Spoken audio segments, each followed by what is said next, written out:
Well, this could be the end, my friends, of our reign in Bahrain. Yes, the final two matches of round 2 of Asian World Cup qualifying. We need points on the board if we're to stand a chance of making it to round 3. Otherwise, it's bye-bye from me.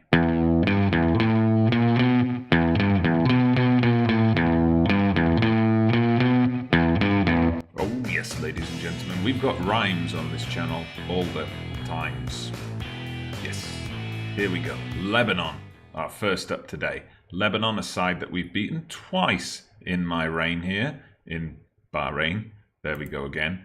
Once at the Asian Cup and once earlier in this group. You can see from the table that's just off centre here, we're 5 points behind first place Iraq. So there's still a mathematical chance of us catching them, especially with the fact that we play them in the final match. However, the thing to bear in mind is today, Iraq are playing rock bottom Pakistan. They're playing that match at home as well, so I fully expect them to get the 3 points. Then it doesn't matter what we do, we won't be able to catch them. However, we still have that chance to get that best second place spot. Well, there are 4 of them. But if we can win today, and if we can get a result against Iraq in the final game, that's going to put us in a very strong position to move on to the final round. And then we'll have a decision to make. Do I want to then stick around and struggle my way through I think another 10 matches it would be against the elite teams in Asian football, or do we want to look elsewhere and see what other jobs are coming up? Well, the next 2 matches, the next 20 minutes or so, are going to decide our fate. I have recalled many of the players who were off in Tunisia while we were struggling in the Gulf Cup. Actually, if we just have a look at that, those players who went off to Tunisia, well, they made it all the way to the semi-finals, but they finished 4th ultimately. There's a little bit of a mix-up here. I'm not sure what this is about. I think because of the extra files added into the game, it caused some clash. So a lot of the North African nations were involved in the Under-23 African tournament at the same time. So there were lots of matches getting moved around and stuff. And it says here that we were knocked out in the Under-23 Cup of Nations final. That was actually the Pan-Arab Games semi-final. Then we lost to Morocco. The team then stayed together and they went off to the Asian Under-23 Championship, so they've certainly been busy. There they made it to the quarterfinals where they were just edged out by Iran in extra time. So I guess it was good tournament experience for those guys. They certainly got more tournament matches than we did at the Gulf Cup. We've recalled a lot of them today. I'll just show you the squad quickly. Let's bring up the international stats as well. So we've got a few more experienced players back in the team. Again, it's not super experienced. There are a couple of new faces in here as well.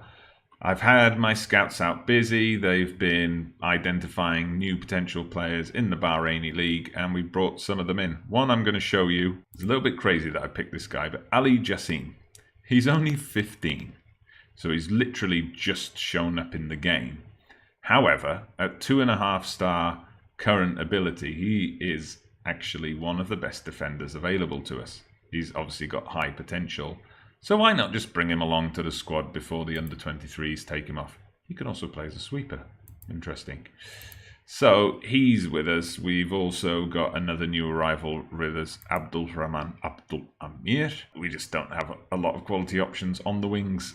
This has been a problem throughout my time in Bahrain, but you know, I like playing with wingers, so I need cover for them in the squad. We do have Mohamed Jassim back. He is one of our best young strikers. He missed the Gulf Cup. He missed the last couple of World Cup qualifiers. He was out with an injury, but he's back now. He's got a goal every other game, pretty much, in his time with the national side. So we're starting him up front. Hopefully he's going to get some games for us today. Some goals for us today. He's going to get a game and some goals for us. So Lebanon, once again, although they're the home team, they're lining up with a 4-5-1, as they have in the other games they've played against us. Pakistan line up with this too. Maybe that tells you something about what Lebanon think of themselves. So I'm telling the team to perform for the fans. They never react well to that. They never react poorly either. And then we'll finish with a bit of faith. So the defense were happy with that. I'll do the tunnel interview and join you for kickoff. And the teams come out. It's another white and red matchup. Let's see how this goes. We're in the white this time. We'll be looking for a win. We need a win to keep in touch with Iraq. And it looks like Iraq have already taken the lead against Pakistan. Anyway, not a great start. Sagar is injured early on. That's someone we wanted to keep fit. So who's going to be the best replacement for him? Let's have a look. Perhaps Mohammed Nabil. Can he play in the Mazzala role? He can kind of play in it. Maybe we can look to adjust him, put him in a central midfielder role. Never good to have an injury early on. It robs you of the chance to make a tactical substitution late in the game, of course. Would like to see... Oh, great. Abdullah Said has picked up a knock, and it's a gashed head. Yeah, he's one of the players we were looking forward to having back in the team. Easily our best player. Can play at left back or left wing, but if he's injured, that's certainly going to weaken us. So he's just seen Iraq have gone 2-0 up against Pakistan. Thrilling first half, we have to say. I hope I'll get you some more entertainment later on. Just stick with us. I'm sure this is going to turn around. So I said, we've been the better team. No huge positive reactions. I know you're capable. We've motivated the goalkeeper. Is he going to win the match for us? Well, let's find out. Here we go. Some action. Some action on the pitch. It's Lebanon with the opening highlight. And now we're back to nothingness. Oh, great. Now Abdullah Mir has also picked up a gashed head. Fantastic. Oh no, a tight calf, they say. Gashed head. They were just reminding me about the other guy with the gashed head, Saeed. Okay, as Lebanon nearly take the lead. Iraq are thrashing Pakistan 5-0, what we just saw up there. So if he's got a tight calf, we're going to take him off. But again, this is just going to bring on the slowest winger in the world, Abdul Jabbar. This is just robbing us of the chance to do any tactical substitutions. Abdullah Said is down to a 58. I guess we're just going to have to take him off, aren't we? So we'll put on Al Asfour in his place. Deary me, that's it. All our subs have gone on injuries. And we've still got 20 minutes to play. Come on, boys, just do something. Let's encourage you. I'll encourage you. I don't know. I mean, a point here is going to guarantee us second in the group. It's just not going to be enough, I think, to get that best second place. So we're kind of going to go for it now. So let's go attacking. Nabil, can he play in an attacking midfield role? No, he can't. All right, I'm pretty sure Ahmed can, though. Kind of, yeah. Okay, you're going to go into a shadow striker role then. We'll bring Al Tamzani up. He can be a ball-winning midfielder. Nabil, let's give you something a bit more attack-minded to do. You can be our advanced playmaker. And then we're just going to change some team instructions a bit. We're going to take off play out of defense and all that kind of stuff. We'll go route 1. Run at the defense.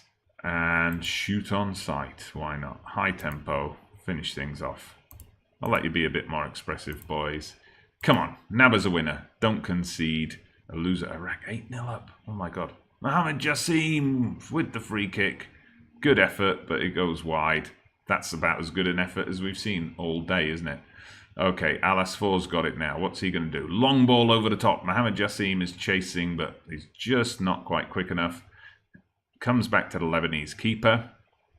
He's come out of his box. He plays a long ball over the top. Oh no, oh no, oh no, they've hit the bar. Hoo-hoo.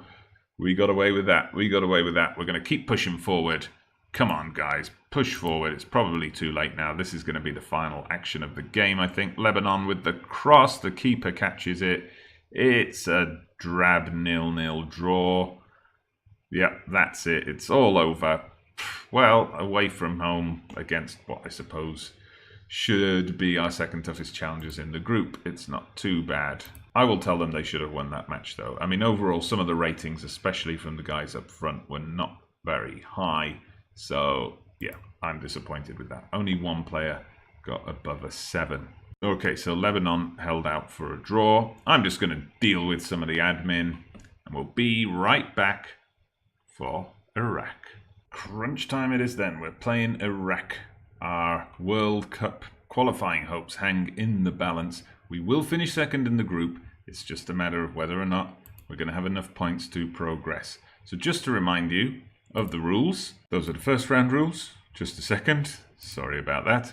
So here we go. Top team qualifies for the final stage. The best 4 teams in second position join them. So at the moment, Uzbekistan are on 15 points, still with a game to play. Oman on 12, Palestine on 13, Bahrain on 12, Kuwait on 13, Thailand on 12, and these are all teams still with a game to play. Syria on 17, so they're pretty much guaranteed to go through. Iran on 15, so we are not at the moment one of the best second place teams. We're not in that top 4. We need a win and we need results elsewhere to work in our favour, so it's going to be tough. Iraq are favourites as well. They're the form team. They've only dropped 2 points. Those were 2 points they dropped against us. Let's not forget. We nearly snuck a win against them in Basra, so let's see if we can turn nearly into actually doing it today. I've gone with an attacking lineup. In the tactical briefing before the match, the players did not like this. They said it's too attacking considering the strength of the opposition, but we just have to go for it. Now, unfortunately, Saeed and our right winger, Abdul Rahman, they picked up knocks in that game against Lebanon, and they've both now dropped out of the squad. I had to call up replacements. And also, one of our players, Hassan Mohammed, picked up a second yellow in that last game, our first choice right back, so he's out as well. So there's a bit of a skeleton squad, and you'll see here the fitness on some of the players is pretty poor, but they're just going to have to rough it. I'm told it's a nearly sold out stadium today. 26,000 fans packed into it. I think it's a 30,000 capacity stadium. So I'm going to tell them, we're the underdogs. That suits us down to the ground. Let's go out there and do the business. We've got faith in everyone else. They don't react as normal as I shake hands with my counterpart on the touchline. The players are ready to come out and off we go. White against red. What else could it be as we possibly play my last game here with Bahrain? It's quite sad in a way because then my association with Bahrain will be finished completely. As you know, I started this save while I was living there. I took the Bahrain job just because I was living there. We've got to get a win today if we're going to continue. If we've got a chance to continue, because that win's going to put us on 15, and we saw there were a lot of teams in second place with a game still to play on 13, 15 points already. Okay, Ayman Hussein, oh, he's just scored for Iraq. Far too easy. They sliced our defence open. Maybe my players were right. We needed to be a bit more conservative in our approach. So now we've got an extra mountain to climb, and with Jassim Ahmed flagging badly in midfield, we're going to have to think about how exactly we'll do that. Of course, I forgot to mention, in the Lebanon game, the youngster I showed you right at the start of the episode, he played and he set a record, as Iraq nearly doubled their lead, he set a record as the youngest ever player for Bahrain. 15 years and 304 days. So there you go. We've set a record with Bahrain while we're here, and we are getting slaughtered at the moment. Okay, goal kick for us. That highlight pretty much continuing. Come on, boys, let's do something. Ahmed's got it. Come on, let's get an equaliser here. Abdul Nabi gives it away. So many times it's given away with these lower ranked nations, but we've won it back. That happens a lot as well. You lose the ball, you win it back, you give it away again, you win it back, and then they score. We've given it away again, so it's come back to their keeper. Our players they're supposed to be in an attacking formation. They backed off pretty soon. Anyway, we've won it back again. Okay, the highlight continues. Very long highlight that hasn't reached a resolution as of yet, but here we go. Abdul Nabi out to Mohammed. Mohammed, he's put it over the top. Oh, he should have scored there. He should have scored there. Come on, let's encourage the team. That was promising. Corner now. Are we going to get something from this? No, but Jassim gets there first. Jassim, our striker, is now way back on the halfway line. Anyway, then he just got smacked in the face by the ball. But okay, Jafar recovers. The highlight continues. It's still with Bahrain. Bahrain on the initiative. Come on, let's get an equaliser before half-time, boys. Ali's got it now. Abdul Nabi running through the centre. Ali out to Abdul Jabbar. He gets the cross into Mohammed Jassim, and it's straight at the keeper. Okay, we're coming back into it a bit. I'm coming back into it a bit, but I just fear it's not going to quite be enough. Well, we had a poor start, but we did come back into it. I'm still going to tell them I want to see better, though, just to fire them up. Just to fire them up. Who's having a nightmare of a game? Abel Nabi, I thought he was involved in the build-up for stuff, wasn't he? But he's on a 6.1, and we're going to have to keep an eye on Jassim Ahmed. In fact, I think I'm going to take him off now. But look at that, Mohamed Nabil is on 73% condition, so it gains us 12% if you're looking at playing the percentages, as it were. And these other guys, these are more defensive midfielders than central midfielders. Okay, we're going to go with it. Mohamed Nabil, he's in the condition of a guy who's played the first half, and he's gonna be slightly more attacking, isn't he? Okay, get out there, boys. Did I do a team talk? Yes, I did. Whoops, sorry. In all the excitement, I forgot. Okay, good. Nothing comes of the opening highlight. Now let's just sit back and enjoy potentially our final 45 minutes with Bahrain. We got the corner, Mohamed Jassim, and come on, Abul Jabbar. Oh, I can't believe that didn't go in. But we're certainly getting the pressure on. We're going to keep encouraging the team. This is good. This is good. Uh-oh, this could be bad, though. Iraq with the free kick. Oh, it's gone wide. Good, good, good. Now let's get that Bahrain goal that's been coming. Okay, here we go. Saleh's got it, and he's been dispossessed immediately. Iraq knock one out wide. Come on, do something here. Do something. Ayman Hussein has got the ball. They've got plenty of space here with Ali Adnan. Oh, and a great save by the keeper. Absolutely fantastic save. Got down really low and scooped it out at the back of the net. Right, we've made a lot of changes here. So I've thrown everything up front. Abdul Nabi's still on a 6.1. We've brought on Musa, who's one of the players we called up to replace the injured guys, to make his debut. He's more of an attacking winger. We've left a hole in the middle, I know, but we're telling them to play long ball. Actually, I forgot to do that bit. Let's go route one. We're telling them to go route one. We're telling them to pump the ball into the box. And let's just see if we can make something work. We're going to save overload for the final 5 minutes, assuming we're not 4-0 down by then. But okay, nothing so far. Push forward, push forward. And it's going to be time now for overload. Okay, wait, we've got a highlight. Let's see what happens here. Iraq have the ball. They play it long. They've got lots of space here, of course, because I've emptied the midfield. Come on, just slide in on them. Get the ball off them. 2 guys couldn't get the ball off him. And, oh my God. Ayman Hussein had acres of space. Right. Oh, he's offside. Okay, great. But that distracted me from doing my tactics thing. Overload. This is the last throw of the dice. It's only going to get us a draw if it gets us anything. So I think the World Cup dream is over for another World Cup. That's it. That's it. Iraq got the... I mean, looking at the stats, it was a fairly even game. I think it's just Iraq are a better team. It was just one of those days. I'll be nice to them because I don't think I'm going to see them again. Right, let's have a look then. We're edged out in a tight contest. There's a confirmation we've been knocked out of the World Cup qualifiers. Bahrain FA are pleased that the team were competitive. Wait a minute. The Football Association are pleased that the team were competitive. Okay, good, because that's what they wanted us to be. They have decided to allow you to remain in charge, but warn that unless performances improve, they will begin to search for your replacement. Okay, the loss away to Indonesia was disappointing, but what does that mean? We're pleased with your performance, but if you don't do better next time, we're going to sack you. And then the media say we're making progress. Whatever. I'm out of here. Okay, it says, do you wish to resign as manager of Bahrain with immediate effect? Well, yes, I do. There's a West Asian Football Federation Championship coming up in 9 months' time. We've already played in it. We've got a long wait before the Arab Nations Cup, so bye-bye, Bahrain. Let's have a look at what jobs are available. Well, there's one. North Korea. 97th in the world. I'm guessing, though, they must have just been knocked out of World Cup qualifying. No, they were knocked out of World Cup qualifying.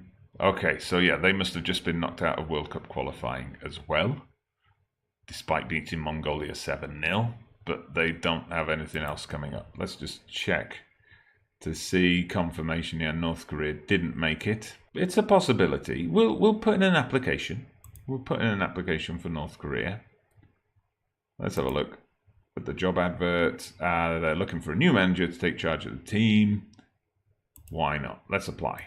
97th in the world, so it's not a huge jump up. Job security, there we go. Job security. What else? So Ghana, too much of a jump up. Gabon, used to live there as well. That could be one worth managing. I'm going to declare interest in the Gabon job. Senegal and Tunisia, a bit too much of a jump up. Thailand, now there's one as well. Because of course Thailand, there you've got the whole Southeast Asian Cups and things like that. If we go back a couple of years, yeah, the AFF Suzuki Cup. So that could be a good chance at a tournament. Should we declare interest in that as well? You know, try and get a couple of people sacked. And what else is there available? Montenegro. Rather go to a tiny, more obscure European nation. Well, anyway, bit of a disappointing episode. We did not get out of our group in the end, although I'm happy with my time in Bahrain. We had some fun, and now it's time to move on and take in another nation or two before we move on to FM19. I'm Dodgy Gamer, International Manager of Mystery. See you again soon.